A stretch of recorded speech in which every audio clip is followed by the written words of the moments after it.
أعوذ بالله من الشيطان الرجيم. بسم الله الرحمن الرحيم. بسم الله الرحمن الرحيم. السلام عليكم ورحمة الله وبركاته. الحمد لله على فضله وإحسانه وأشكره على توفيقه وامتنانه وأشهد أن لا إله إلا الله وحده لا شريك له تعظيما لشأنه وأشهد أن محمدا عبده ورسوله الداعي إلى رضوانه. اللهم صل وسلم على نبينا وحبيبنا ومولانا وسيدنا محمد صلى الله عليه وسلم وعلى آله وأصحابه.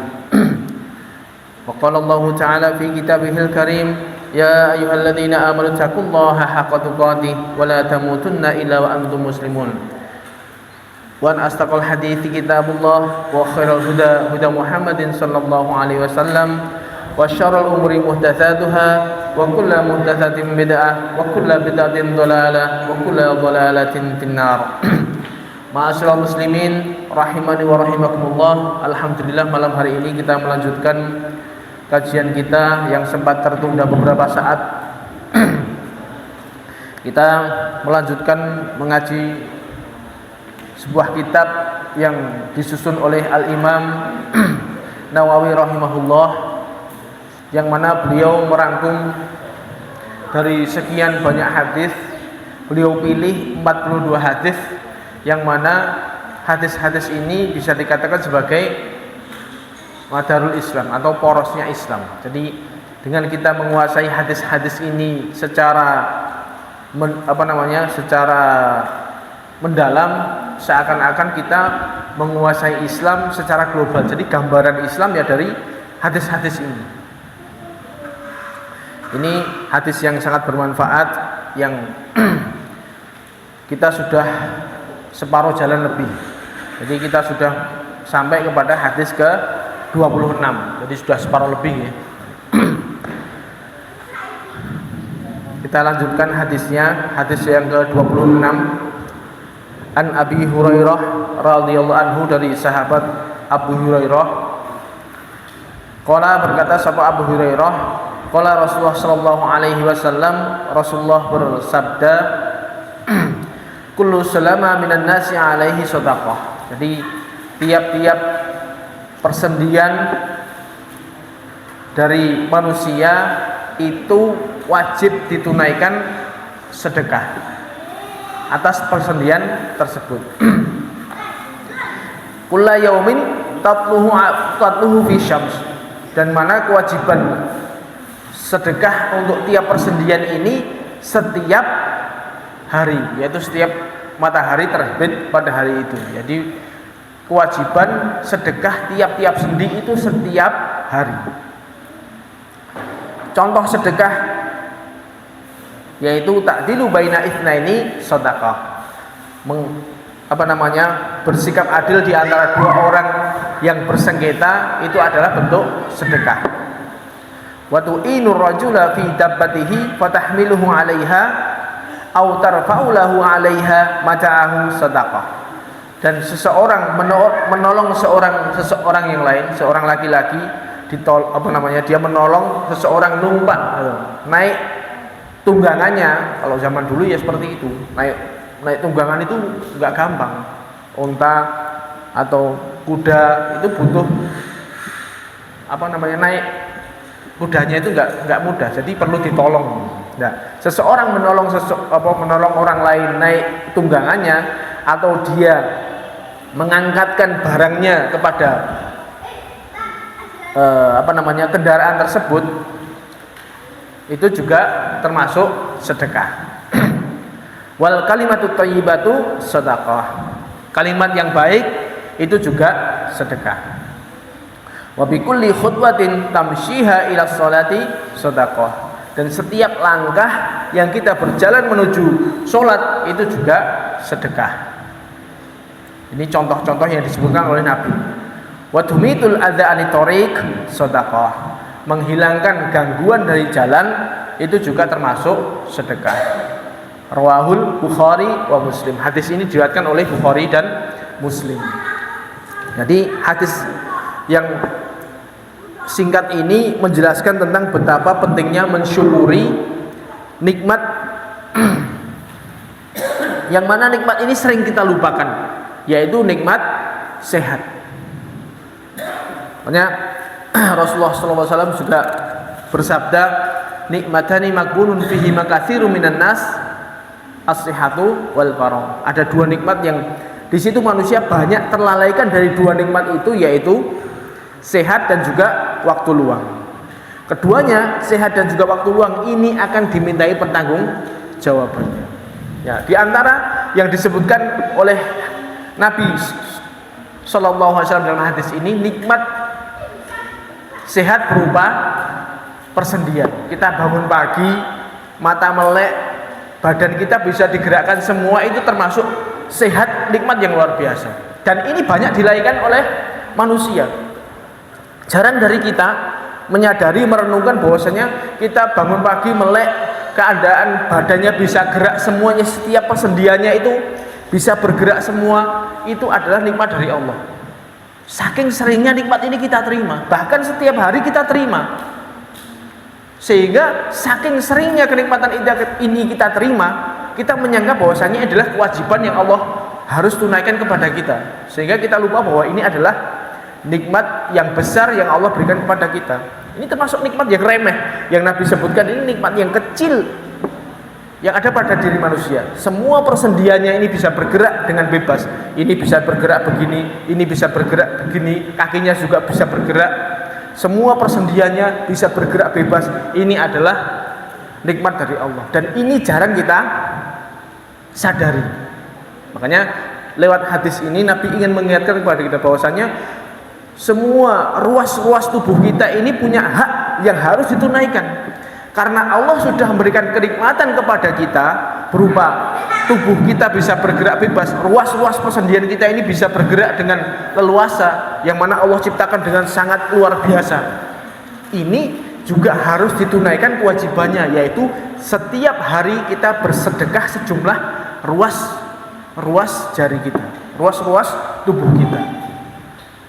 Berapa jumlahnya? Di sini dalam hadis lain Rasulullah SAW menyebutkan bahwasanya jumlah ruas-ruas yang ada di dalam tubuh kita ini sangat banyak. Nabi bersabda, fil insani 360 mafsilan fa alaihi ayatasaddaqa an kulli mafsilin fi kulli yaumin bisadaqah. Jadi setiap manusia itu mempunyai 360 sendi, maka ia wajib bersedekah atas setiap sendinya setiap hari. Jadi setiap hari kita melek sampai kita tidur lagi, kita punya kewajiban minimal, karena ini kita sudah diberikan nikmat oleh Allah berupa kesehatan ruas-ruas sendi ini tadi, kita harus bersedekah sebanyak 360 kali. Bisa? Dalam hadis lain juga Nabi bersabda, innahu khuliqa kulli insanin min bani adam ala sittina wa thalathimi'atin mafsilan. Sungguhnya seluruh anak Adam itu diciptakan dengan 360 persendian. Setiap sendi yang diciptakan oleh Allah kepada kita ini adalah kenikmatan yang besar yang jarang kita sadari. Yang mana jika salah satu ruas aja nggak bisa digerakkan, ini juga merupakan sebuah penderitaan. Fungsi pergerakannya nggak normal, misalnya kita adalah naik sarap kejepit aja wis, kuwi arep lungguh yo ora penak, ngadeg yo ora penak, ngopo-ngopo ora penak, gini ngopo. Itu baru salah satu fungsi yang adalah malfungsi.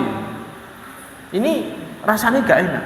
Nah, kita jarang bahwasanya kita tubuh bergerak dengan leluasa ini adalah kenikmatan dari Allah yang harus kita tunaikan haknya, yaitu kita mensedekahkan setiap hari satu ruas, itu satu sedekah. Jadi minimal kita setiap hari itu sedekah 360 kali.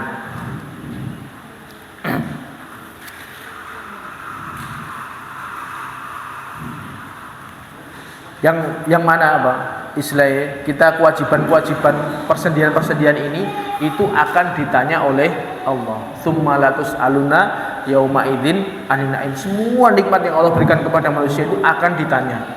Termasuk hal yang remeh ini, bisa dikatakan ini kan masalah nikmat yang jarang kita sadari, saking Saking ini nikmat yang rutin.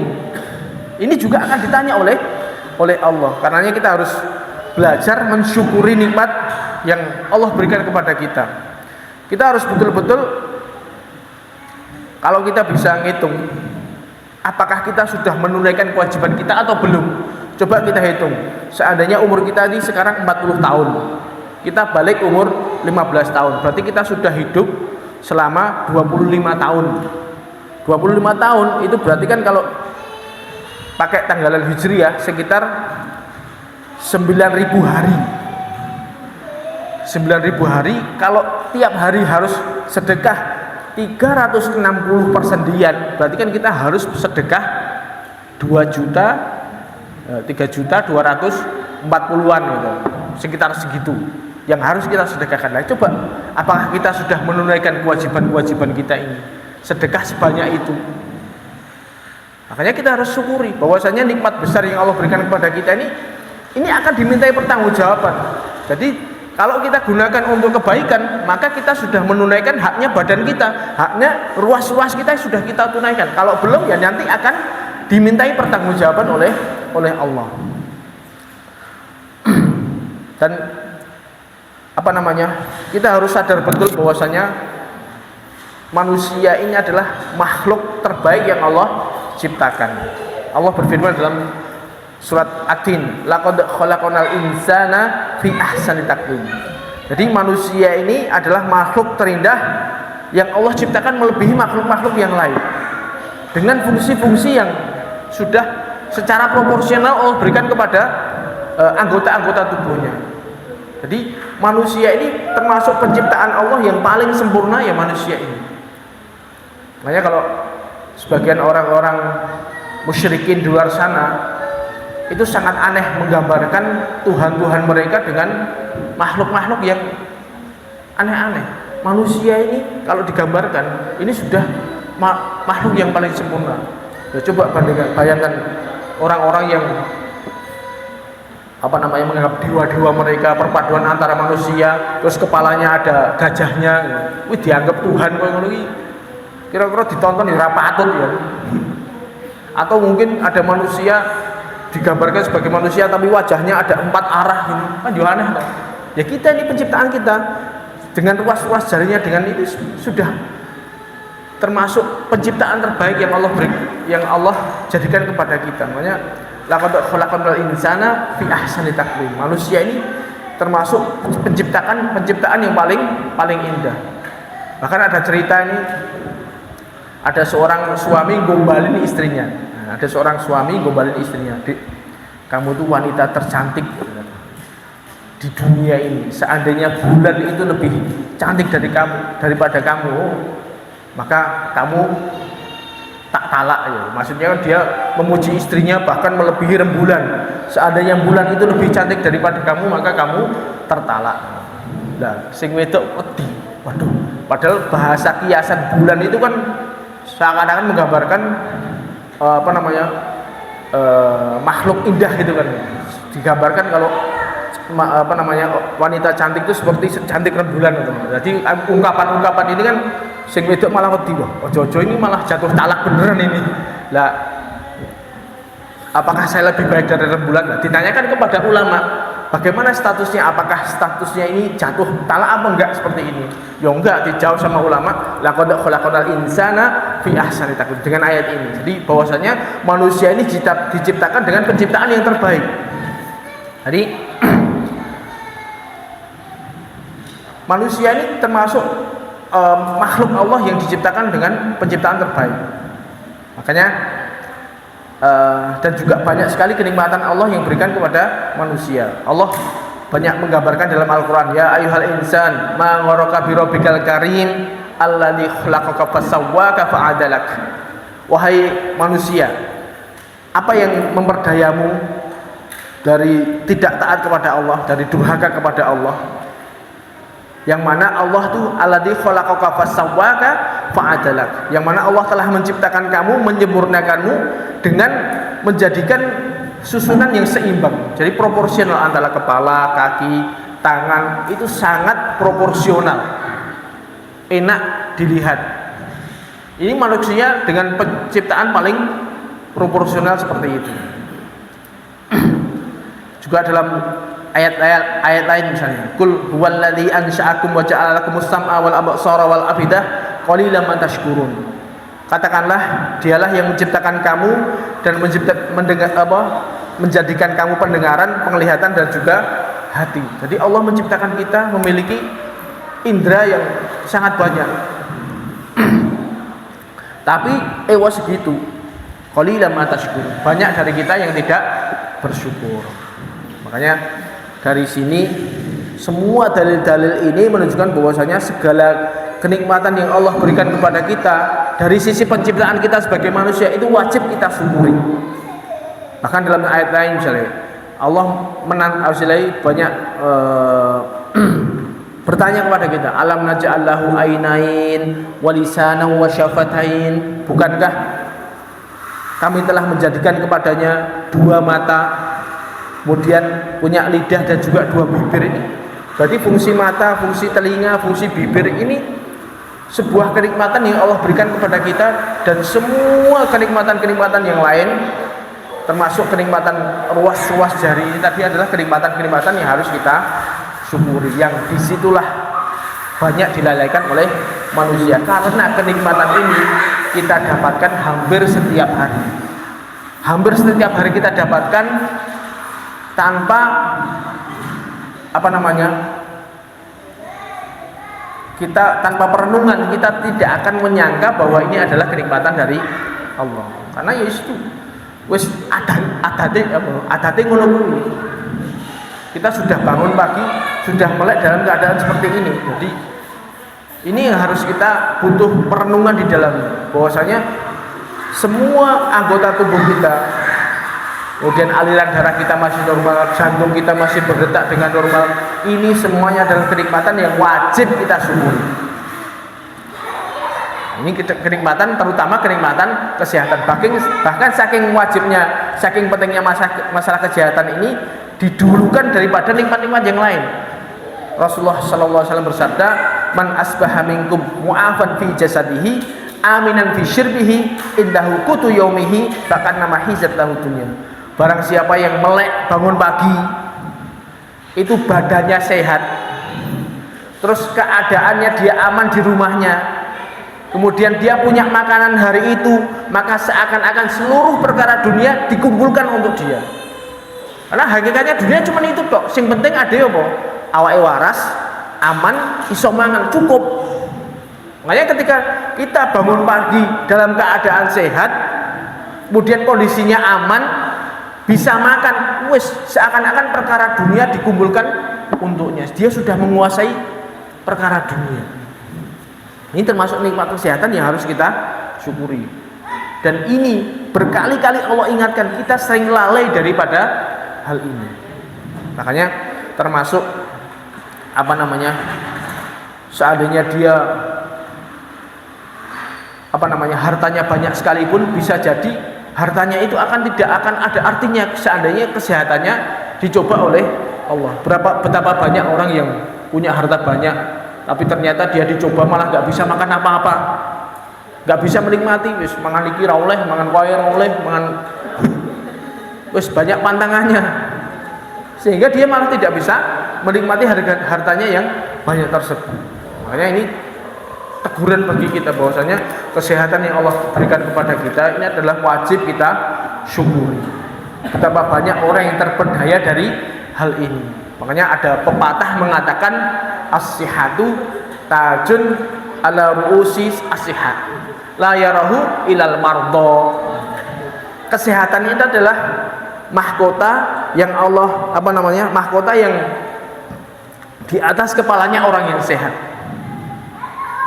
Ini pepatah mengatakan seperti itu. Jadi orang yang sehat itu punya mahkota, yang mana mahkota ini tidak terlihat. Yang bisa melihat mahkota ini adalah orang-orang yang sakit. Ini karena mahkota ini kan berarti kan orang berada di puncak kejayaan. Orang yang berhak memakai mahkota itu siapa? Orang yang menguasai daerah itu beserta kekayaan di dalamnya. Dia memakai mahkota karena menguasai wilayah tersebut sehingga dipakaikan mahkota sebagai raja atau sebagai penguasa. Nah, itu termasuk puncak kenikmatan dunia. Nah, kesehatan juga seperti itu. Orang punya kesehatan itu seakan-akan dia mencapai puncak kenikmatan. Tapi dia sendiri kadang-kadang nggak merasa bahwa itu adalah kenikmatan. Yang bisa melihat adalah orang-orang yang sakit. Yang bisa melihat nikmatnya orang sehat yaitu orang-orang yang sakit. Jangan sampai kita merasakan sakit dulu baru bisa ngerasakan nikmatnya kesehatan. Makanya kita dengan ngaji seperti ini kita diingatkan lagi. Kita harus betul-betul mensyukuri kesehatan yang Allah berikan kepada kita. Karena kesehatan ini bisa sewaktu-waktu dicabut dari diri kita, dan ini banyak sekali dilalaikan. Makanya kita sering mengingat tentang nikmat-nikmat Allah, karena ini pun juga kesehatan akan ditanya oleh Allah. Nah, apa yang harus kita sedekahkan untuk menunaikan haknya sedekah tadi, menunaikan sedekahnya ruas tadi? Apakah hanya dengan harta? Tentu tidak. Hadis ini ya termasuk melanjutkan pembahasan dari hadis-hadis sebelumnya, bahwasanya sedekah itu banyak cara, sedekah itu banyak jalannya. Selain dengan harta, juga dengan kebaikan-kebaikan. Pokoknya tetap masuk ke dalam kaidah besar kullu ma'rufin shadaqah. Setiap kebaikan itu adalah sedekah. Apapun itu bentuknya juga termasuk sedekah. Kita bisa menunaikan haknya ruas tubuh kita, haknya kenikmatan yang Allah berikan kepada kita itu dengan sedekah. Yang dicontohkan oleh Nabi di sini yaitu ta'dilu baina itsnain. Misalnya yang pertama, berbuat adil, berhukum dengan adil di antara dua orang yang bersengketa. Ini adalah sedekah dengan pemikiran. Jadi kita berusaha menunaikan haknya ruas tubuh kita dengan pikiran kita, yaitu ketika ada dua orang yang bersengketa, kita berusaha nengahi. Insya Allah di sini banyak yang jadi tokoh, ya. Ada yang jadi RT mungkin, ada yang jadi RW, ada yang jadi ketua paguyuban atau ya pengen jadi tokoh-tokoh di sini enggak. Di situ ketika seseorang itu ada orang yang bersengketa, kemudian kita berbuat adil di dalamnya, berusaha nengahi dan menyelesaikan masalah di antara keduanya, ini juga termasuk sedekah dengan pemikiran. Jadi kita tidak berbuat yang namanya berbuat adil itu yang benar dikatakan benar, yang salah dikatakan salah. Posisinya sampean sing bener, sampean sing salah, sampean harus menunaikan haknya dia. Itu namanya kita berbuat adil, bukan condong pada salah satunya. Pak iki sing siji bolone akhirnya terus kasusnya dimenangkan yang ini, bukan seperti itu. Tapi kita betul-betul berbuat adil di antara dua orang yang bersengketa, itu termasuk sedekah dengan pikiran. Dan banyak misalnya kecuali atau mungkin dia profesinya memang sebagai hakim, ya itu apalagi dituntut harus bersikap adil. Makanya betapa banyak sekarang ini orang yang terjatuh di dalam kesalahan. Kalau sekarang ini berarti justru semakin, kalau orang bisa membela pengacara, bisa membela orang yang salah jadi menang perkaranya, itu dapat uang yang banyak. Akhirnya sekarang ini berlomba-lomba, sehingga pengacara-pengacara yang top itu ya dari situ dia banyak membela orang-orang yang salah. Ya kalau kita bentuk berbuat adil ya harus betul-betul adil. Yang salah dikatakan salah, yang benar dikatakan benar. Itu salah satu cara untuk sedekah, yaitu dengan pemikiran kita, bersikap adil di antara dua orang yang bersengketa. Kemudian dicontohkan contoh yang kedua, yaitu membantu seseorang menaiki kendaraan dan mengangkat barangnya di atas kendaraan. Kalau zaman dulu itu onta atau kuda, itu ya seperti itu, berat. Orang naik kuda itu ya butuh pancatan. Kita bantu orang untuk naik ke kendaraannya, atau di situ barangnya banyak, diangkatkan barangnya di situ. Itu zaman dulu. Kalau zaman sekarang ya sama aja. Misalnya kita bantu orang lain, kalau memang barangnya berat kita bantu berawakan, kita masukkan ke dalam bagasinya. Kita terlebih-lebih yang kita bantu adalah orang yang tua, orang yang membutuhkan. Ini termasuk bentuk sedekah dengan tenaga kita.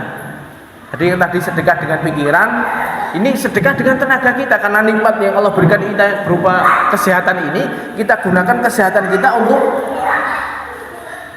kebaikan-kebaikan, membantu orang lain, ringan tangan, tetangganya butuh bantuan, kita bantu dengan tenaga. Ini termasuk sedekah dengan tenaga. Kemudian yang contoh berikutnya itu adalah kata-kata yang baik. Kata-kata yang baik itu juga termasuk bentuk sedekah. Jadi tidak cuma pikiran dan juga tenaga tok. Jadi kata-kata pun kita milih kata-kata yang baik itu juga termasuk sedekah. Jadi kita berusaha menyampaikan kebenaran kepada orang dengan cara yang baik, tidak merendahkan, tidak memandang dengan sebelah mata. Kita tidak meninggikan diri kita dan merendahkan orang di hadapan kita. Memilih kata-kata yang baik, tidak menyakitkan hati, itu termasuk bentuk sedekah. Karena kita lihat banyak sekarang ini, dia merasa benar terus dia berusaha mencibir orang lain. Ya benar, maksudnya pengen ngandani tapi dengan cara merendahkan, itu juga termasuk menyakitkan. Tidak boleh. Makanya kalau kita pengen bentuk sedekah, yaitu kita milih kata-kata sehalus mungkin yang tidak menyakitkan. Kita menyampaikan dengan cara yang baik, kita menegur tanpa merendahkan, kita memberikan masukan tanpa bersikap angkuh. Ini ya susah. Kita lihat zaman sekarang ini hampir ya bisa dikatakan angel, karena ya kita lihat biasanya nek wong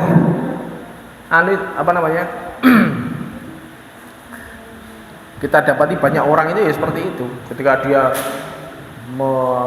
menyampaikan, memberikan masukan itu dengan sambil merendahkan, meninggikan dirinya sendiri, kemudian merendahkan orang di hadapannya, itu bukan seperti itu cara yang baik. Yang baik benar ya kita berusaha tawadhu, menyampaikan kalimat dengan kalimat yang baik.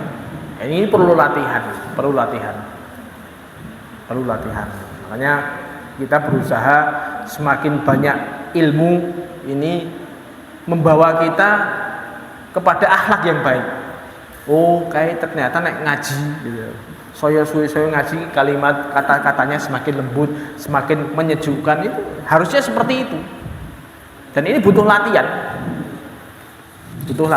Makanya termasuk bentuk sedekah menunaikan hak-hak persendian tadi, yaitu dengan cara berkata dengan kalimat-kalimat yang baik.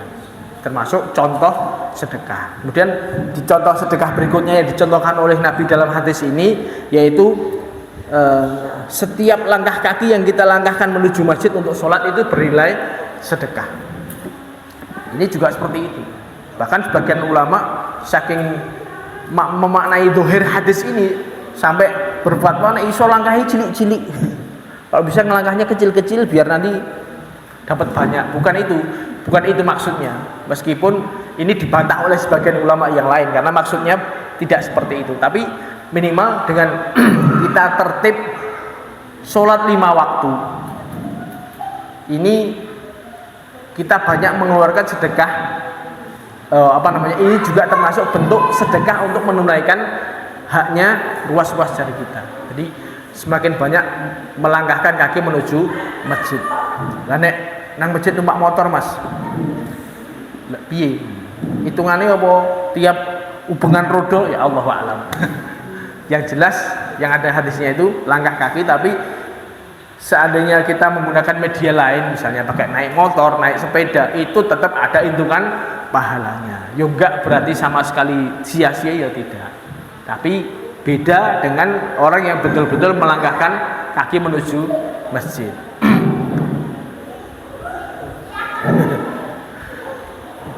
Paham ya?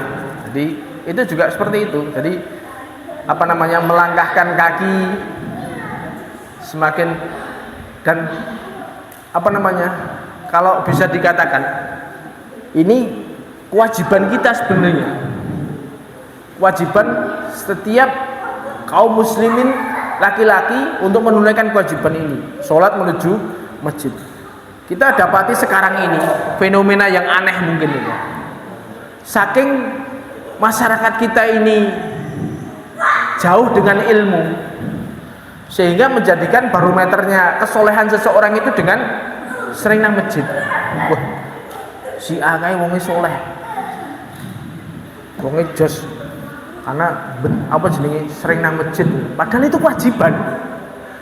Harusnya itu kewajiban setiap muslim, tapi enggak, sekarang ini saking jauhnya orang dengan ilmu, sehingga menjadikan orang yang sering ke masjid itu jadi orang yang luar biasa. Padahal itu seharusnya biasa-biasa saja. Harusnya semua orang seperti itu. Bendino nang masjid, sing lanang-lanang ini. Seharusnya. Sekarang kita dapati masyarakat kita seperti itu. Wah, si Pak Fulan kae wonge ngene, wonge soleh tenan, bendino nang masjid. Bendino nang masjid itu kewajiban kita. Ini apa betul? Itulah yang harus kita benahi. Kemudian contoh berikutnya yang dicontohkan oleh Nabi untuk mensedekahkan haknya persediaan kita, yaitu dengan menghilangkan gangguan dari jalan, yaitu menghilangkan gangguan-gangguan yang bisa membahayakan orang ketika berjalan. Ketika kita melihat motor kita bocor misalnya, karena ada gangguan itu sehingga motor kita bocor, sehingga ketika kita lihat hal-hal yang bisa membahayakan motor orang lain, ya kita berusaha, karena kita pengen orang lain nggak pengen mendapatkan musibah, kita singkirkan bongsone paku, bongsone apa namanya beling yang bisa bikin bocor ban. Sehingga dengan kita menyingkirkan gangguan ini termasuk bentuk sedekah. Jangan sebaliknya, justru malah dipasang. Kadang-kadang ada orang yang justru malah iseng, menimbulkan gangguan-gangguan di jalan, dipasang apa namanya, ada kaleng diseni watu. Kalau orang jalan lihat kaleng itu pengennya nendang loh, ternyata dalamnya diisi batu, kan nganyel gitu. Ya ada orang seperti itu. Ya makanya itu juga bernilai dosa karena menimbulkan gangguan di jalan. Sama, kita berusaha menyingkirkan semua jenis gangguan dari jalan, ini termasuk sedekah. Sehingga banyak sekali perbuatan-perbuatan baik, peluang sedekah kita di dalam kehidupan kita sehari-hari itu banyak. Dari mata kita melek sampai melek lagi, sampai tidur lagi, ini banyak sekali, entah itu apapun itu. Kalau kita mau menyadari, itu banyak potensi kita bersedekah. Entah itu menyingkirkan gangguan dari jalan dengan berkata yang baik, dengan apa namanya membantu orang lain, ini semuanya ada bentuk sedekah. Ini termasuk menyingkirkan gangguan dari jalan secara fisik. Ada juga sebagian ulama ini memaknai secara maknawi. Jadi kalau jalan sunnah, jalan Islam ini menuju Allah, banyak kaum muslimin menuju Allah itu dengan Al-Quran dan Sunnah. Nah, termasuk dia membantah gangguan-gangguan manusia kaum muslimin menuju Allah, termasuk dengan syirik, bid'ah, khurafat, tahayul. Dia membantah pemikiran-pemikiran ateis, dia membantah pikiran-pikiran bid'ah itu. Nah, itu termasuk bentuk membersihkan gangguan dari jalan kaum muslimin menuju Allah.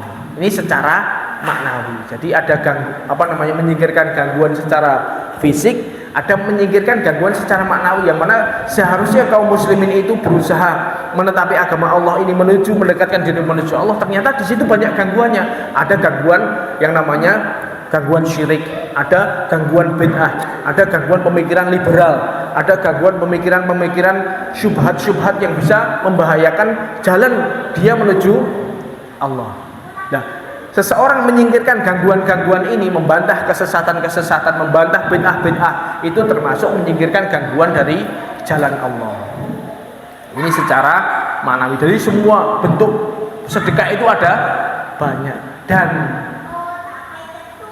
ada satu amalan yang di situ bisa menunaikan haknya ruas-ruas di kita, yaitu sholat duha. Ini dianjurkan oleh Rasulullah SAW. Ternyata ada amalan yang mana amalan ini ketika dikerjakan dia sudah cukup untuk menunaikan kewajiban sedekah persendiannya, yaitu sholat duha. Rasulullah SAW bersabda, wa yujzi'u min dzalika rak'atani yarka'uhuma minad duha. Dan semuanya itu cukup dilakukan dengan sholat duha 2 rakaat. Jadi sedekah 360 persendian ini bisa dibayar dengan dia sholat 2 rakaat. Ini sudah menunaikan kewajiban dia bersedekah persendian. Jadi barang siapa yang dia bisa rutin mengerjakan sedekah mengerjakan sholat duha 2 rakaat ini, maka dia sudah menunaikan kewajiban sedekah persendian hari itu. Makanya di sini ulama banyak menganjurkan sholat duha ini dilakukan setiap hari minimal 2 rakaat. Karena dengan 2 rakaat ini dia sudah membayar kewajiban ruas-ruas persendiannya. Bahkan Nabi Shallallahu Alaihi Wasallam itu berwasiat kepada sahabatnya untuk jangan sampai meninggalkan sholat duha, karena itu tadi kewajiban persendian itu harus ditunaikan. Salah satu membayar kewajiban itu tadi dengan dia sholat duha 2 rakaat. Syukur-syukur dia ya sholat duha, kemudian dia juga membantu orang lain, dia menyingkirkan gangguan dari jalan, semuanya dilakukan, maka pahalanya semakin besar. Abu Hurairah dalam riwayat yang lain beliau berkata, "Ausani khalili bi thalathatin la ad'ahunna hatta amut." Jadi Abu Hurairah bercerita bahwasanya Nabi berwasiat, kamu jangan sampai meninggalkan 3 perkara ini. Jadi Nabi berwasiat secara khusus kepada Abu Hurairah jangan sampai meninggalkan 3 perkara ini sampai mati, karena saking pentingnya 3 perkara ini. Perkara yang pertama, shaumu salasi ayamin min kulli syahrin. Kamu jangan sampai meninggalkan puasa 3 hari setiap bulan. Karena dengan kamu puasa 3 hari, seharinya itu dapat pahala 10, maka berarti pahalanya kamu sebulan itu puasa. Kalau tiap bulan kamu lakukan seperti itu, 3 hari puasa sebulan, itu terus kontinu sampai mati, berarti dia seumur hidup pahalanya puasa terus. Makanya Nabi berwasiat ini penting agar dilakukan secara kontinu. Ini yang pertama. Yang kedua, washolati duha. Kamu jangan meninggalkan sholat duha, karena sholat duha ini termasuk dia membayar kewajiban sedekah persendian. Kemudian yang ketiga, wan naumi ala witrin. Kamu jangan tidur sebelum sholat witir. Jadi sehingga tidak termasuk witir kan termasuk sunnah muakkad, jadi hampir dikatakan wajib. Jadi kamu ben aman, sebelum tidur kamu witir dulu. Kamu tidur dalam keadaan sudah sholat witir. Ini wasiat Nabi kepada sahabat Abu Hurairah. Dalam riwayat yang lain, redaksi hadisnya, ammaroni birok'atai duha kulla yaumin. Nabi berwasiat memerintahkanku untuk sholat duha 2 rakaat setiap hari. Jadi ini jangan sampai ditinggalkan, saking pentingnya amalan ini. Hanya ini termasuk wujud syukur kita, yaitu kita bersedekah untuk kenikmatan-kenikmatan yang Allah berikan kepada kita. Mulai dari kenikmatan yang paling kecil tadi, ruas-ruas jarinya, kemudian nikmat mata, nikmat telinga, nikmat hidung, nikmat hati. Semuanya ini akan dimintai pertanggungjawaban oleh Allah. Makanya di sini kita punya kewajiban untuk mensyukurinya. Salah satu bentuk syukurnya yaitu kita bersedekah tiap sendi-sendi tubuh kita. Dan ini bisa dilakukan dengan sholat duha, dengan berbuat perbuatan-perbuatan yang lain yang jika itu dilakukan maka semakin banyak semakin baik. Kemudian karena ini temanya tentang syukur, makanya ada kita lihat secara utuh bahwasanya wujud syukur kita kepada Allah itu ada beberapa cara. Termasuk tadi salah satunya tadi yang kita dicontohkan oleh Nabi tadi. Ini wujud syukurnya yaitu tadi dengan berkata yang baik, itu untuk menunaikan haknya persembahyangan. Adapun wujud syukur kita itu ada dengan 3 hal. Yang pertama itu dengan hati.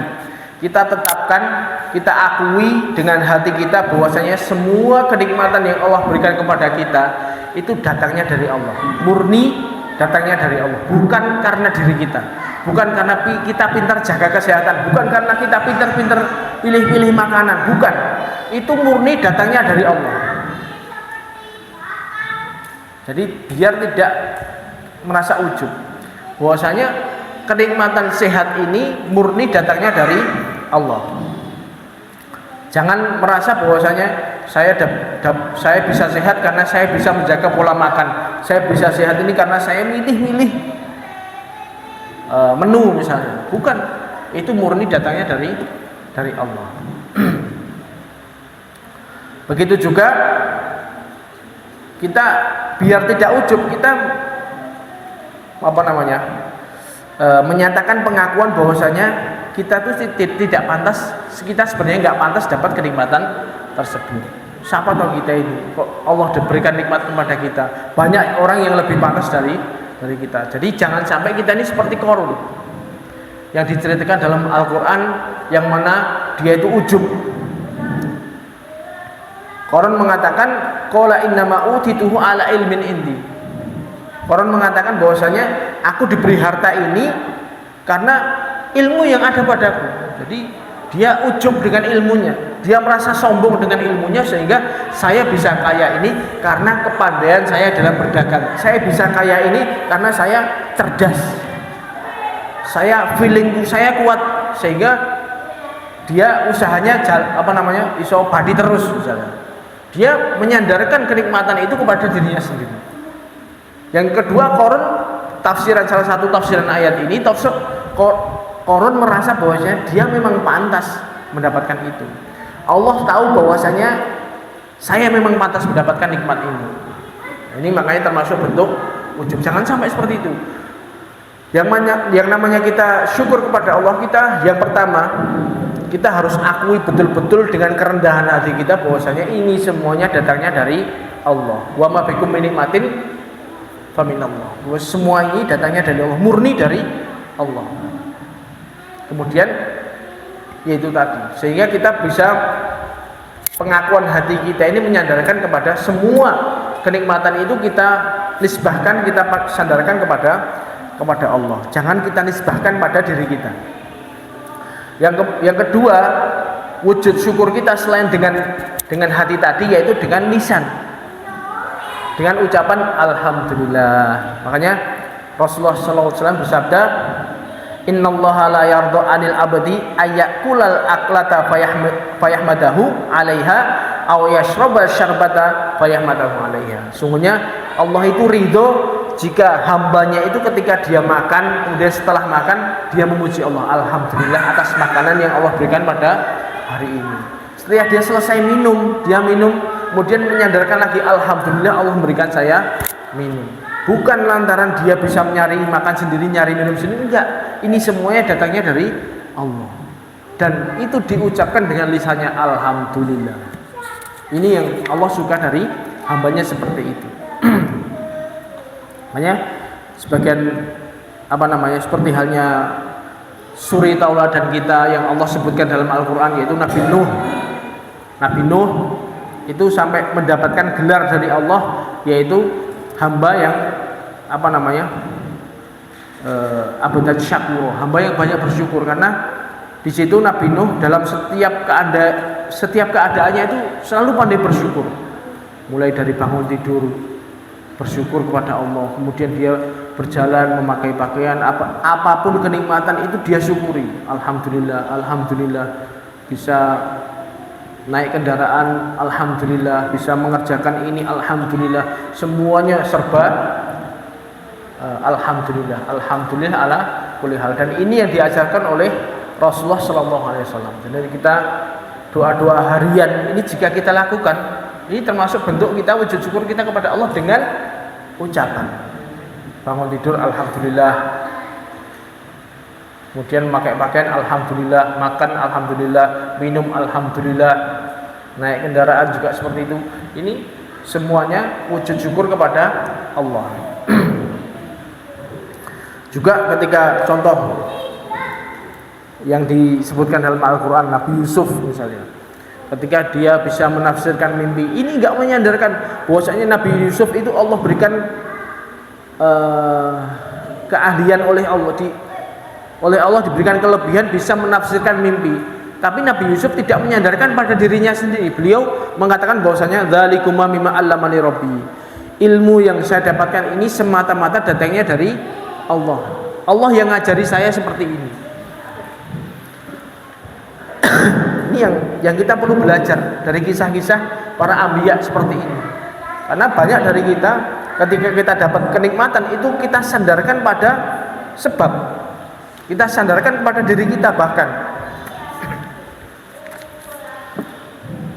Contoh misalnya, alhamdulillah kita sudah ramah sakit, tahu-tahu kita berusaha sembuh, delalah nyoba dokter sana nggak berhasil, enek dokter sisi cocok.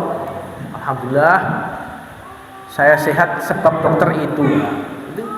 Itu namanya kalimat-kalimat yang tidak beradab kepada Allah. Ya memang ini semua bisa dikatakan wasilah. Sing bener ya alhamdulillah Allah berikan kepada saya kesehatan lewat dokter tersebut. Jadi semuanya disandarkan kepada Allah. Ini namanya kita memuji Allah lewat lisan kita. Karena banyak termasuk tafsiran dalam surat An-Nahl itu, ya'rifuna nikmatallahi tsumma yunkirunaha wa aktsaruhumul kafirun. Mereka mengetahui nikmat Allah kemudian mereka mengingkarinya. Itu diantara itu tadi tafsirannya seperti itu. Ketika misalnya seseorang itu dicoba di tengah lautan, kemudian dicoba dengan ombak yang sangat besar, delalah dia selamat. Yang pertama kali mereka menyandarkan kepada nahkoda. Alhamdulillah saya selamat, nahkoda jago. Bentuk seperti itu namanya kalimat tidak beradab kepada Allah. Dia dapat selamat itu semuanya dari Allah. Jangan sampai kita sandarkan kepada sebab, meskipun melalui seperti itu. Alhamdulillah saya selamat datangnya dari Allah lantaran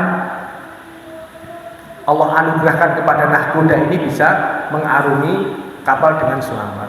Seperti itu. Misalnya kapal terbang memang kalau di pesawat misalnya, saya sendiri pernah mengalami seperti itu. Pas guncangan yang berat itu ya semua penumpang seakan-akan nyebut Allah. Saya waktu perjalanan ke Makassar beberapa tahun yang lalu itu seperti itu.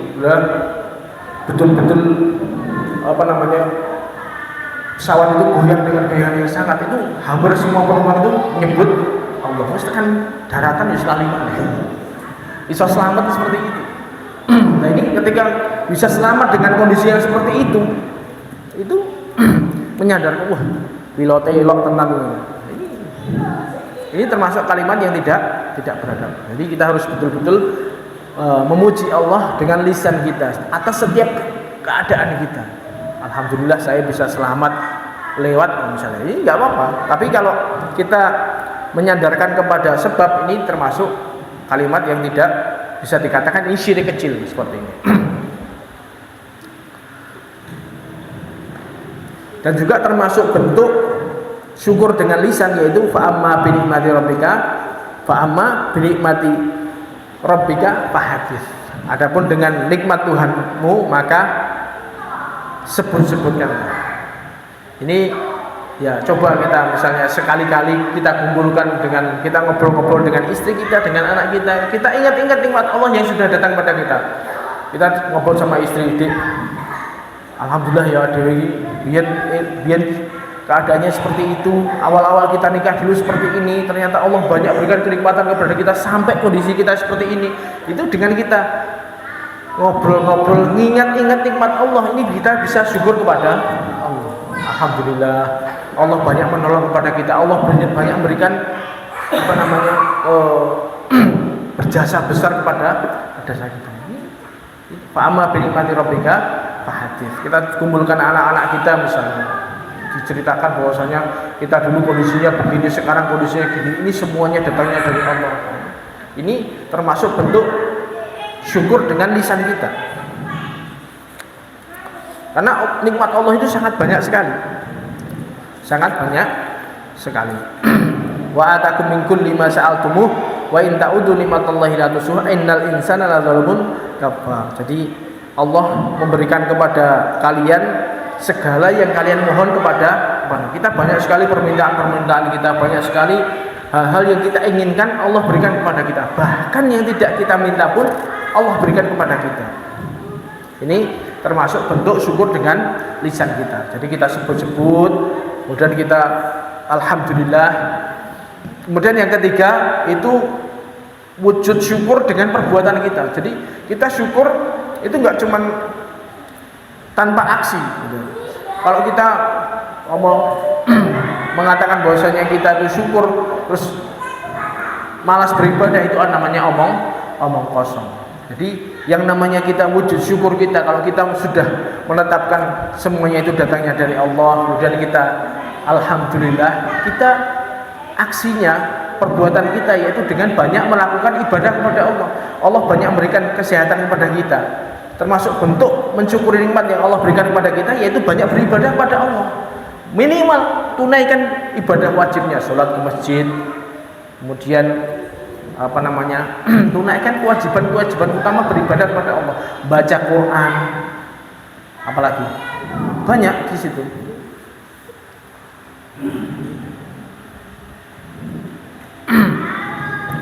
Jadi termasuk dicontohkan dalam Al-Quran misalnya, Allah berfirman dalam surat Saba itu, "I'malu ala Dawud syukra", wahai keluarga Dawud, beramalah kalian untuk bersyukur kepada Allah. Jadi banyak sekali Allah anugerahkan nikmatan-nikmatan kepada keluarga Dawud. Mereka buka pintu kerajaan, kekuasaan dan lain sebagainya. Nabi Sulaiman bisa ngomong kepada burung-burung misalnya. Keluarga bentuk syukurnya ikmalu, beramalah kalian. Ini Allah mengatakan kepada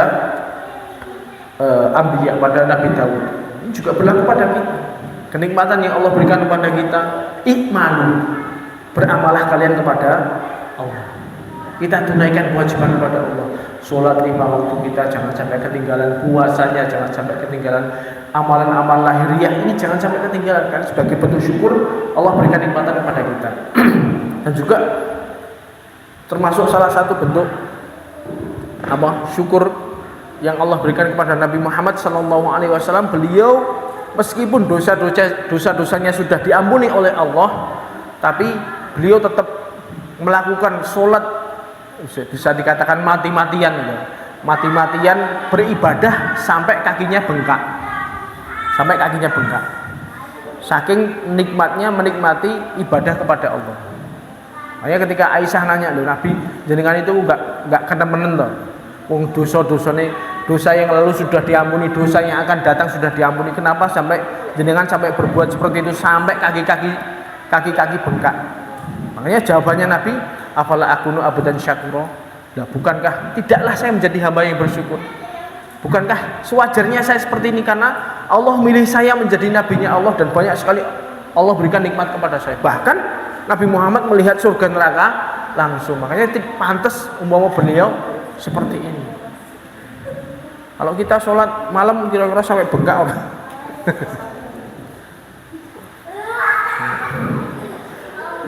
Kalau minimal pengen seperti ini. Saya dulu kalau mendengar ceritanya orang-orang, kok bisa ya orang sholat kok sampai kakinya bengkak, itu suwene kayak ngopo. Tapi kalau jenengan coba misalnya punya apalan 1 juz, 2 juz misalnya, itu mungkin bisa menikmati sholat.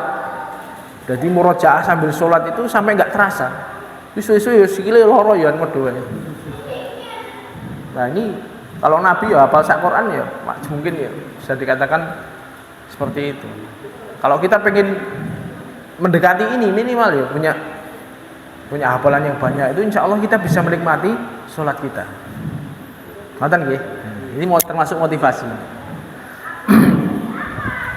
Ini banyak beribadah, wujud syukur dengan perbuatan. Yang kedua, kalau kita dapat sesuatu yang sifatnya insidental ya dengan kita sujud syukur. Alhamdulillah, tahu-tahu naik jabatan misalnya, alhamdulillah sujud syukur. Kemudian misalnya di Qadar dapat apalah uang kaget ya sujud syukur misalnya. Ya itu seperti itu.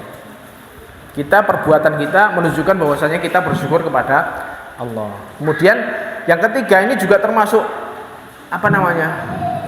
bentuk kita syukurnya tidak menggunakan kenikmatan yang Allah berikan kepada kita itu untuk menentang Allah. Jadi kalau Allah sudah berikan kita nikmat mata, nikmat pendengaran, nikmat penglihatan, nikmat hati, itu jangan digunakan untuk bermaksiat kepada orang yang berikan nikmat itu. Soalnya banyak sekali pintu-pintu maksiat dari sisi ini. Dari mata kita mungkin gangguan maksiat dari mata. Ini kalau kita sadari dengan satu alat ini sudah bisa membuka banyak sekali pintu kemaksiatan. Akses apapun bisa.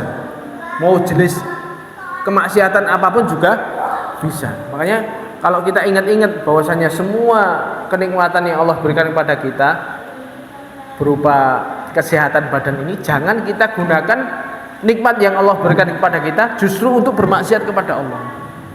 Ini termasuk bentuk syukur kita. Nah, innas sam'a wal basara wal fuada kullu ulaika kana anhu mas'ula. Bahwasanya nikmat mata, pendengaran, penglihatan, kemudian hati itu semuanya akan ditanya oleh Allah. Akan ditanya. Makanya di situ salah satu bentuk pertanyaannya, nikmat yang saya berikan kepada kalian kamu gunakan untuk apa? Nah, kalau kita gunakan untuk maksiat, wah ini bisa jadi masalah besar ini nanti di akhirat nanti. Makanya Al-Imam Abu Hazim beliau berkata, kullu nikmatin la tuqarribu minallahi fahiya baliyah. Setiap kenikmatan yang di situ kenikmatan itu kok tidak malah mendekatkan diri kepada Allah, maka nikmat itu adalah bencana. Kalau kita mau mengukur diri kita, sebenarnya kita ini termasuk orang yang syukur apa enggak? Kita pakai kaidah ini. Setiap kenikmatan yang tidak mendekatkan diri kepada Allah, ini justru malah bencana. Kita coba ingat-ingat. Nikmat yang Allah berikan kepada kita gunakan untuk apa? Apakah banyak untuk ketaatan atau banyak untuk maksiat? Nah, kalau kita gunakan banyak untuk maksiat, berarti kita belum termasuk menjadi hamba yang bersyukur. Kita rubah. Kita berusaha nikmat-nikmat yang Allah berikan kepada kita gunakan untuk beribadah kepada Allah dalam ketaatan kepada Allah. Nah, nikmat Allah yang kita berikan kepada kita ini sangat banyak sekali. Makanya dalam surat Ibrahim tadi, wa atakum min kulli ma sa'altumuh wa in ta'udu nikmatallahi la tuhsuha. Jadi Allah berikan kepada kalian nikmat yang kalian minta kepada Allah. Kalau dalam sebagian qiraah ini wa atakum min kullin ma sa'altumuh. Jadi Allah berikan kepada kalian apa yang tidak kalian minta kepadanya. Jadi ada kenikmatan-kenikmatan yang mungkin kita itu nggak minta Allah berikan kepada kita. Contoh, kita lahir dalam kondisi Islam, kita lahir dalam kondisi iman misalnya, kita lahir dalam kondisi sehat. Ini kita nggak minta tapi Allah berikan kepada kita. Kita dapat hidayah misalnya. Ini juga termasuk kita, ada sebagian dari kita memang seperti itu. Sejak lahir pun sudah Allah bukakan hidayah kepadanya. Ini peluang yang sangat besar untuk kita syukur. Bahkan banyak sekali kenikmatan-kenikmatan yang bahkan kita tidak minta Allah berikan kepada kita. Ini kita ingat-ingat agar kita bisa bersyukur kepada Allah. Sehingga setiap kenikmatan ini tidak menjadikan kita semakin jauh kepada Allah. Makanya termasuk yang Allah ceritakan kepada Nabi Yusuf, tentang kisahnya Nabi Yusuf ketika digoda oleh wanita yang sangat cantik jelita, digoda untuk berzina kepadanya, sudah semua usaha sudah dilakukan, pintu dikunci, kemudian waqalat haytalak, sudah syahwatnya sudah tergugah. Ini Nabi Yusuf langsung ingat nikmat-nikmat Allah. Nabi Yusuf mengatakan, qala ma'adallah, aku berlindung kepada Allah, innahu rabbi ahsana maswai, sungguhnya Rabbi, Tuhanku sudah sangat baik kepadaku. Jadi salah satu tafsirannya itu Nabi Yusuf itu ingat nikmat-nikmat Allah yang Allah berikan kepadanya. Allah sudah memberikan nikmat yang banyak kepada saya. Saya berlindung dari perbuatan maksiat ini. Padahal ini sudah peluang yang sangat besar sekali. Sudah seorang wanita yang sangat cantik jelita menyerahkan dirinya kepada seorang laki-laki yang di situ sudah tergerak gairahnya. Tapi dia ingat nikmat-nikmat Allah sehingga dia memadamkan hasratnya itu. Ini termasuk bentuk agar kita tidak terjerumus dalam kemaksiatan. Jadi salah satu dengan perbuatan tadi yaitu wujud syukur kita, yaitu dengan hati kita tetapkan bahwasanya semuanya datangnya dari Allah. Yang kedua, dengan ucapan kita sering sebut-sebut kenikmatan itu agar kita ingat. Kemudian dengan perbuatan-perbuatan kita yang menunjukkan bahwasanya kita mensyukuri nikmat yang Allah berikan kepada kita. Jangan sampai nikmat yang Allah berikan kepada kita gunakan untuk bermaksiat kepada pemberi nikmat tersebut. Ini termasuk bencana yang besar yang bisa membahayakan diri kita. Mudah-mudahan kita semua di sini bisa menjadi hamba-hamba yang bersyukur, sehingga bisa mensyukuri nikmat-nikmat yang Allah berikan kepada kita, dan kita termasuk hamba-hamba yang bisa mensyukuri nikmat. Wabillahi taufik wal hidayah. Subhanakallahumma wa bihamdika asyhadu an la ilaha illa anta astaghfiruka wa atubu ilaik. Assalamualaikum warahmatullahi wabarakatuh.